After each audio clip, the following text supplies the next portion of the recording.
મસ્ત મજાની જિંદગી અને એની મસ્ત મજાની વાતો. વાહ ભાઈ વાહ. હવે આપણામાં ભગવાને છે ને બધી જ તાકાત આપેલી છે, બધી જ સમજણ આપેલી છે, બધા જ વિષયોનું જ્ઞાન આપણામાં ભરપૂર છે. દરેક વ્યક્તિમાં, પ્રત્યેક વ્યક્તિમાં જ્ઞાન ભરપૂર છે.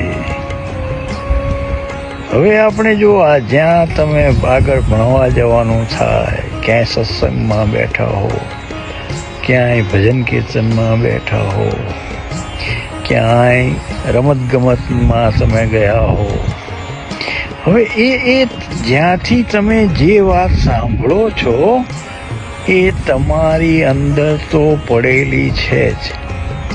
એટલે જે વાત તમે તમારી અંદરથી એને ફરી પાછી જગાડી શકો છો, ફરી પાછું તમે એ વાતને તમારામાંથી બહાર કાઢી શકો છો પેલી વાત સાંભળીને.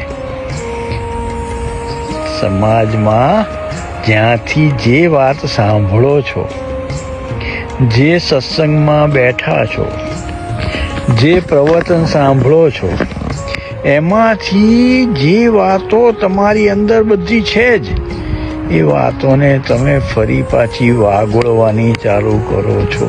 એટલે તમારી અંદર જે કંઈ પડ્યું છે તે બધું ધીરે ધીરે આ સત્સંગમાં સદગુરુઓ એનું ખોદાણ કરે છે. એ લોકો કોઈ નવી માહિતી આપતા નથી. સ્કૂલમાં ભણવા જાઓ છો તો કોઈ નવી માહિતી અપાતી નથી. જે પણ સ્કૂલ કોલેજમાં કહેવામાં આવે છે, ભણાવવામાં આવે છે, તે બધું જ તમારી અંદર તો પડેલું છે. એને તમારે ફરી અંદરથી બહાર કાઢીને થઈ રહેલી વાતો સાથે જોડાઈ જવાનું છે. સકારાત્મક વાતો તરફ વળો તો સકારાત્મક વાતો આવ્યા કરે, નવી નવી વાતો આવ્યા કરે અને એ તમારી અંદરથી એનો પ્રવાહ ચાલુ થઈ જાય. જીવન જીવવાની મજા આવે.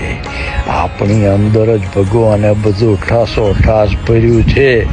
આપણે જે બાજુ વળીએ એ બાજુ બધું વળતું જવાય ને એ બાજુના રસ્તા ખુલતા જવાય.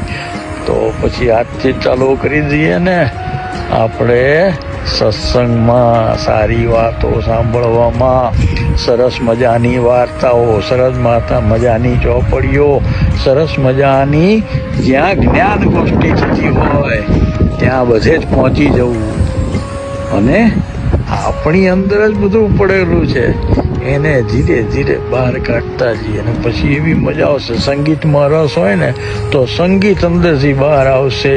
આ તાકાત છે. તમારે રસ એમાં છે, એમાં પડવું પડશે, એ તરફ વળવું પડશે. એના રસ્તા આપોઆપ ખુલશે. જીવવાની મજા આવી જશે.